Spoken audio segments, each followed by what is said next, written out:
Para se obter uma produção constante durante todo o ano, é necessário adotar um escalonamento de produção, utilizando-se um esquema de módulos.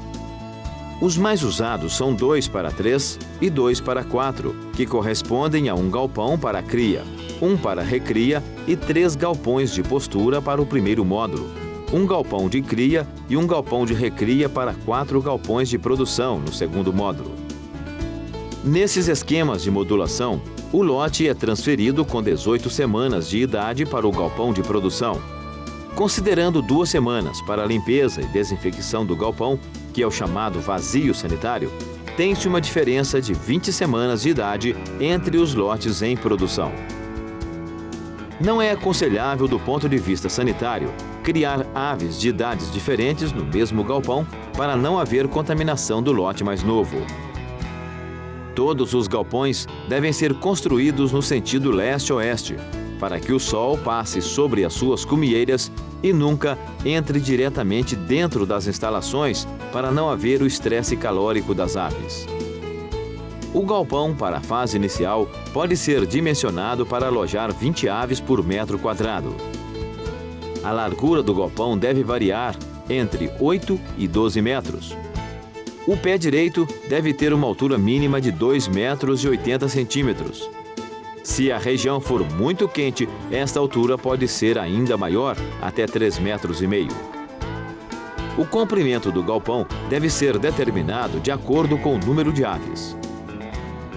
A cobertura pode ser de telhas de barro, que são as melhores em conforto térmico, porém são mais caras, pois necessitam de uma estrutura de madeira. Você pode usar madeira roliça, como é o caso do eucalipto, para baixar os custos, mas tem menor durabilidade. As telhas de fibrocimento de 6 mm são de menor custo, mas devem apresentar a máxima inclinação possível. Nesse caso, é obrigatório ter um lanternim, que tem a função básica de permitir a saída do ar quente e de gases, melhorando a renovação e a qualidade do ar dentro do galpão. Seja de que material for, o telhado deve ter um beiral de 1 a 1,5 metros para fora, para evitar a entrada de raios solares e chuva. Em volta, construa uma calçada com largura igual à projeção do beiral do telhado, a fim de evitar a entrada de umidade na instalação. Em volta dela, no chão, deve ter um canal que permita o escoamento da água do telhado. Nas laterais do galpão, construa uma mureta em alvenaria, de fora a fora, com altura de 20 a 40 centímetros. Coloque telas com malha de meia polegada à prova de pássaros, cobrindo da mureta até o início do telhado. O vão do lanternim também deve ser telado. Nessas laterais, por cima das telas, coloque cortinas entre a mureta e o respaldo do telhado. Essas cortinas geralmente são de polietileno, que servem para facilitar o manejo da ventilação. Com um sistema de roldanas, cabo de aço e manivela, pode-se levantar toda a cortina de um lado do galpão de uma só vez, devendo fechar de baixo para cima e abrir de cima para baixo, para evitar correntes de vento diretamente sobre as aves.